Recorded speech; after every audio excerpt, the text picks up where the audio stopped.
Shalom parashat Nitzavim le Vayalech parashat Pani in Belbom Alia Masaber Deuteronomy bung somni le pakuana chang kuana changa ato na theng chang somni le pariat na huam in a thutlang pui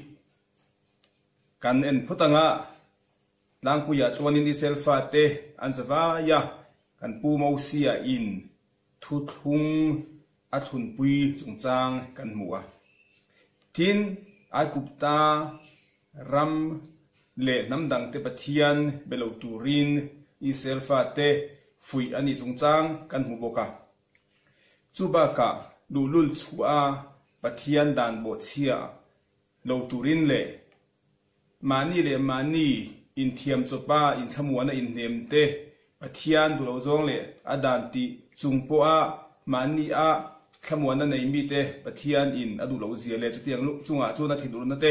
ale bu anga an chelo na sang te an chunga thlen tir tu thu kan boka chuba ka chuanin thu in thupte la pathian ta ani zia te le hailan omte muwa om thil te chu imani ku to mani zia kan muboka kha atlang puya alia rishona chungchanga kan thil mu te nia rashi na shilfiana then khat kan soyonia chang masabera chuanin tieng hin zia kan huwa temani nitzavim hayom kulchem lifnei Hashem Elokeichem basheichem shifteichem zigneichem veshotreichem kol ish Israel tiin voinia in zavain nam pui pate in upate in hotu tele Israel mi zong in fanau te in pui te num pui ram dang mi te thinki tu te le tui choi tu te chenin pathian ma in ding ani nalbai pathian in pom tura thu thung asia ma hian voinia in lut don ta ati in kan pu mo sia ina Israel fa te pathian thu thung a laklu nani ni dona enge vo innia ti khaing ni nge niang kan pu mo sia thi ni kan pu mo sia na thi ma a Israel fa te anzawa ya pathian thu thung a alaklu kan ti wal khanin ma ni a mani du thu renga pathian thu thunga lutte ania tu ma ti luina tel lawin tu ma pathian thu thunga khanin laklu emo roi lu emo om lawin mani thu lu te kan dia voini kati kha kan pu mosia thi ni athi ma a Israel fa te ansabaya akau khom ni khani tani chu chuanin henai muna hianin tu tenge tui choi tu te chu ni anga tunge thingki tu te chu ni ang Israel fa ten zavain kan muwa an poi modan ain do tin in zia kan muwa tuma maile bangom lowin an zavain pathian tu thunga laklu andia ma sengin tui choi tu te le thingki tu te kha tu te nge niang ati chuanin kanan mi te kan pumo sia dam lai khanin kanan mi te po Israel fa tisinga ron telve in Judaim sa khua aronin convert ve ati khania khang mi te kha kan pu mo se in tui choi tu tele thinki tu ra alo man te khania hemi te yan voi khatna heti anga Israel fa te ta na tui choi tu le thinki tu ra local te hi voi khatna ni lowa kanan ho nuwa Yoshua hun lain givon mi te po in Yoshua bumin fing bervek tak main ramla takatanga local anga insalin Yoshua online Israel fatisi ka anon telbet hu kan huwa inse kan huwa chuanin Yoshua chuanin anmani po fing bervek takin pin Yoshua bungsom bung kuana changli na anmani po mani po midang an tiano om to ti nania givon ho ma khanin khatianga fing vervek tak maya lo cheto khan oma tu te ngai kani chun tu na kan chia kanan mi te kan pu mo se in thinki tu le tui choi tu ra arwa tho te khani chu so ma choni Yoshua huna local te kha avoi kanan lo avoi ni nai do dan chu chuanin helai hmun ah hianin voiniak dalpa kan pathian hma ding tele tuna kan hena om ve lo te hena po hian ti kha zia kan huwa chang some palina ma se ma in chang ma so kan chera khan chang ku na khanin in zawa in ti ni to sia nam puipa isel upa ho nam foi tu te an zawa in chuba ka chu nam dang mi on tel ve te po kan soi to sia ma se in tinge heta hianin kan hena om ve lo te po ti alani kan ti chuanin hun lo lo om tura isel fate na ki na lo la piang tu te kha thu thun na khanin a huam thu soi na nia pathian le isel fate in ka thu thun na kha khami chuan ami te chau khani loin chatuanin isel fate lo piang tu lo om tu zel te thleng po in kha thu thun na khanin a huam tu thu kha helai tang hianin soi ani tan chung chuanin ma se tu thung na helai mun an thu thun na kha enge om zia enga tan nge ni ang enge atul na dalpa pathianin isel fate tan thu thun na lo nei tu a kan pa abraham te ichak atele jacob te nena chatuana isel fate chu anam thanan ni tu hule afa bi kan ni a nam thana ta na lak to zia kan huwa ani chun eng ba nge tu na hianin athar bokin thu thun na nei puyan ni le ti kha zona nianga nia dalpa pathianin isel fate chu eng tik lai ma in min thap tha to don lowa dalpa pathianin isel fate chu ka nol thei to don lo chu wa chatuanin ka tai ni do na ti ma seng helai huna thu thun na hianin enge entir kan ti chuan dalpa pathianin ka mangai chuwa ka du chuwa ka then thei to don lo chuwa ka nol to don lo chuwa nam tangin ka thak don lo chu ama yo chu chuti chung chuan ka thu pek te le ka dan siam te in zom lo wa in bo chiani chuanin ka ta na shom don tu ka then thei don chuang si lo chuwa ka mangai na hi abang to don chuang si lo wa chuanin ma seng in chuti lai ka thu pek in hlen si lo chuan katana shom don har sat na chuanin tu na thu thun na hi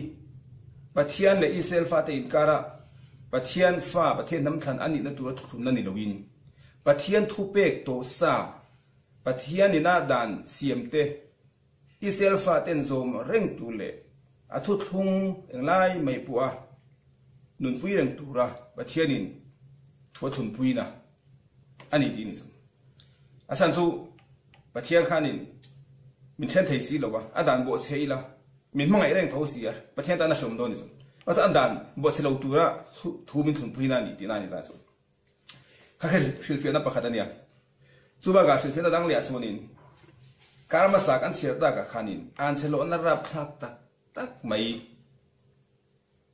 chi bai om em mai som kwale pariat kan chiara tin kha mai la alani lawa deuteronomy tuna kan karma sak an chher ba ka leviticus bung somli le paruk na changli na sopali da ranga chang somli le pathum na an chelo na rap thak tak somli le pakuwa kan huto boxia isel fa na ngai tuwa het yang zo za hi pathian du lo zong le adan kan chiata kan chung an chelo na lo theng tu hi engtin ngai kan ding zo ang ti in isel fa de ziga khanin hlauna amo hufur na amo shom ti na an zinga oma ding zo lo tu le ngaya an bi dong ani chu se khami tak mai kha kan bu mo si in isel fa de kha ko khomin an zawa in nem na nei thamuan na nein nia hetiang ro zai an chelo na chung chang kan chira ka ngai thatu a arab thakin achi bai oma ma sang in thaphang su lungai su pathian in amang ereng chuwa adani lo bo chia in athupek tin lo hlen lo po ni seng hetiang an chelo na hian in chunga lo tla buak chang lo nei thin po ni ma seng in pathian in athau thadon lo chu pathian in ati boral don lo chu hetiang de poi in ta na thatna le ma somnan ala le ding ti sakang chunga thatna in ala hurang chu tiala pa pathian ira isel fa de chunga athazong a chung thu ala re sak tu pathian ala chan chua tu thu khan bu mo se in isel fa te helai mu la hianin ashil na le enge an ma ni zinga beilo na rilu pulo tu ra mi puite a fuina ni ti kha ashil fiana dang ani le ta ni chu tin voin ni ti po kha nia voi ni po englai mo in englai mai pui nom renga a chang chuanin a thima a chang chuna enga nitlak auma ni chuom le a Israel fa te po indin hun kha nia angara pa tin pathian mi in reng thailo po ni mai thei pathian dan bo che chang in lo na ya tluk che chang pe lo nei ni mai thei thim lai te po in zinga po mo ni mai thei ma sang in eng le don chuwa chuanin beirun na turom lo tia kan pu mo se ina Israel fa te khai huna khan anem na le athamon na ani ti dan chu chuanin chu ba ka chuanin a hil fe na dang le a chuanin kan pu mo sia nisna kan so yang khanin a thi ni nia kan pu mo sia Israel fa te huai tu in Israel fa te midang kuta a hlan do na I Hoshua kuta huai tu in thak na om don dan chu khamia khanin kan pu mo sin Israel fa te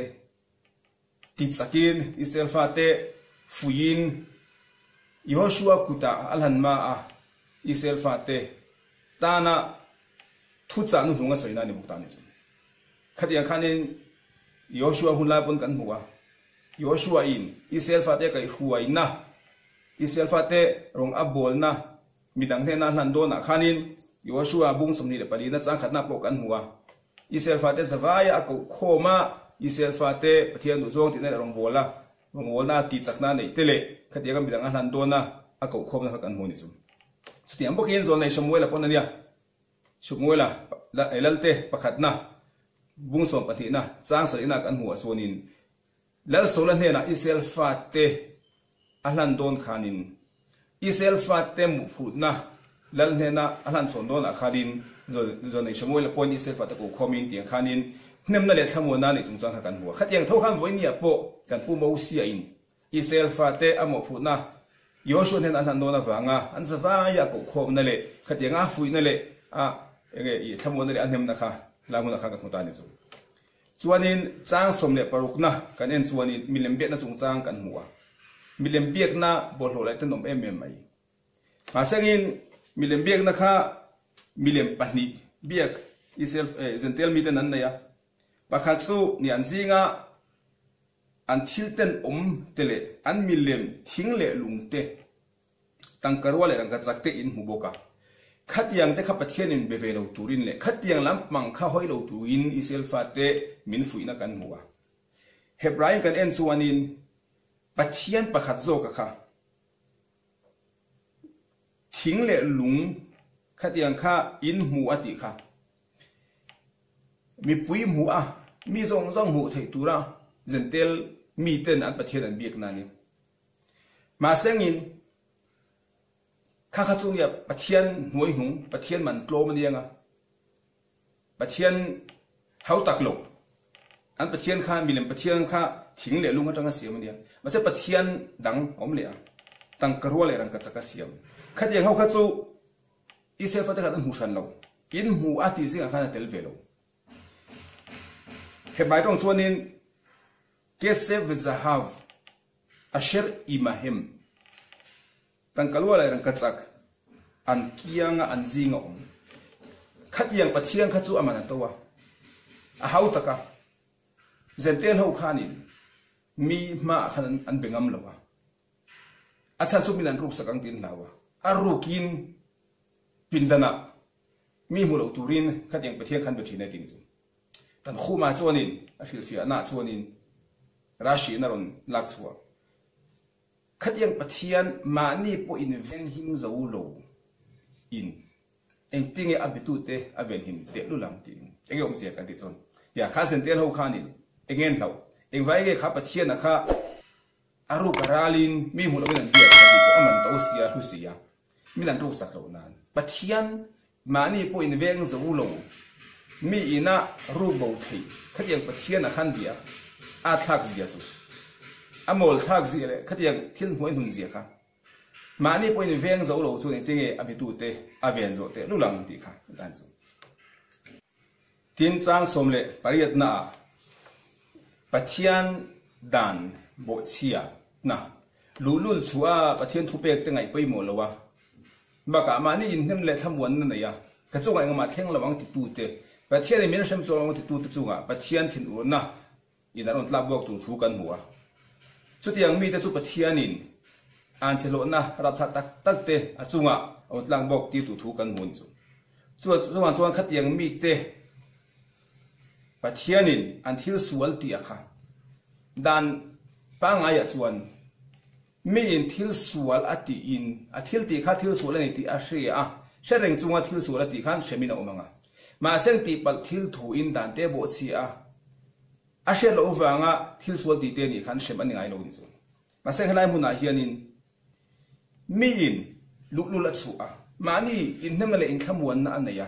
pathian min shem chung lawang timia kha chu a thil sual ti awang chau khan pathian na shem don lawa khai hnemna le in thlamuan na awanga a thil sual ti awang chau khan pathian ni chu an selona atla bok ti don lawa ti pal thil thu awanga thil sual ti te shamia lawa a thil lo ti sual pal te po kha pathianin angai dam don lo khatianga po khan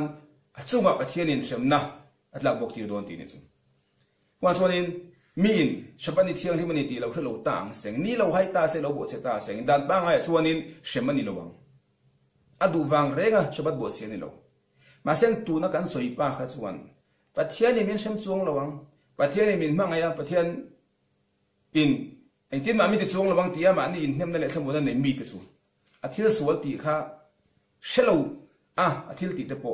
ti pal thil thu awanga a thil sual ti te khatian te po khang aidam ni lowin khatianga te po khanin shemna achunga au thikang ti hai tan chu kha chang som le pre na kan hu khani tin chang som ni na di kan hu le chu hebrai tong di in anglo ti khen je kan huwa i tura chung chang som ni na khanin i ti hianin kan huwa i besefer hatura haze he tura bu inziak sefer tura haze kan ti chuanin mi pa tongkam ania mi pa tongkam i hebrai tongin mi pa tongkam oma mai se biak na mai se tongkam oma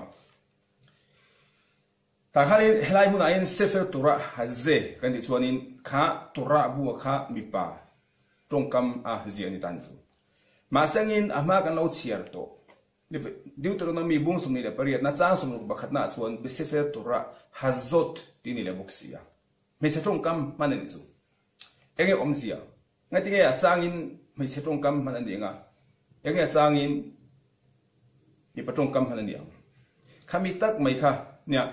kan tura kan chiar tie kan chiar mai ni lo athuk nen nge maya kan chiarin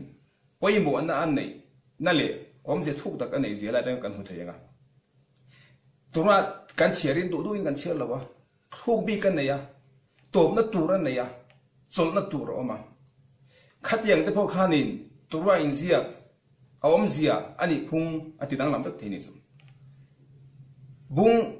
samni le pariana chang sunu bakhat na khanin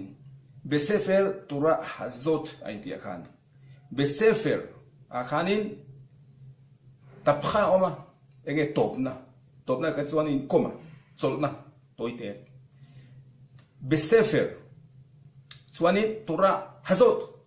hazot akha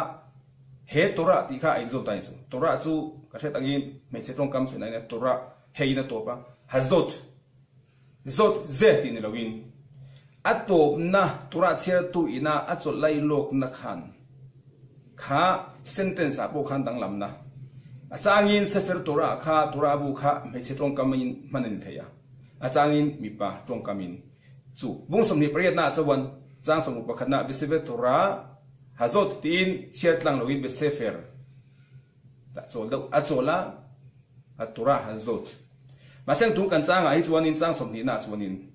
besefer tura haze besefer tura chola haze sefer kha helai huna apoi mole enge akhai ding tu khania besefer tura sefer kha chumi patong kamania chuan chona top na po khan haze ti dan chu pa chonin tora chiar tu inan chiarin du hunan top lawa cholna hun big tur om tele athuk te po khanin danglam na nein tora chunga inzia om zia le ani phung po kha ti danglam thei di po kha time kon hunga tin chang somni le pariat na chuanin i thil enge i aru ka enge aru ni lowin thil mu lo thil in thuba omte lalpa kan pathian ta ania ti chu chang kan huwa thil ti lan te ro chu he dan thu zong hi kan zom theinan ke ni le kan thate ta kum khuwa tur ani ti in enge om se halai enge eng chu chang soina nge ti chuanin nia mishing isel fate ka in kar in zom na le in mo phu na e kan nei ton na chu chang soina ni nga mi thil sual ti aru ka thil sual ti kha chu ka va shet pui lawa khamia khan mo phu na ka nei lo mi in arukin in chung khura emo khoi huna emo mi mu lawin thil so de ta sangin kha thil swal ti kha azar ka zo ve don lo khamia ba khan shum kan ve lo bang isel fatek an za vain ma sang mi in langsa taka mi mu la thil swal ti ani chuan kam huwa a thil swal ti ka shia khamia khanin kiman kha pa kha thil swal ti kha ka hriat tir lowa ken liam ringwat ani chuan khamia khanin kha pa chau khan a swal tel don lowa amo phurtu kha amu tu te kan zawai isel pha te zong kan don tan zum wa chonin aru ka thil tia chuanin ati tuin a shemna atuar anga achunga shemna in tlak bo kanga ma sengin alanga kan thil sual ti te midang in an hu ve te mi in kain siam thalowa min kong thale kong di kain shil lowa ma phuna kain la ton lowa kain en liam mai ni chuanin isel pha te kan zawai in zom kan ni sia ma phuna nei ton ve kan ni sia chuma chonin ashem na kha pa chau khanin atur don lo kan zawai ti kha lai chang khelin asoi ani tin chu khami kha tun kan pasha a alia rishona i rashi na silfia thain khatte ani chu zawai shalom vek ule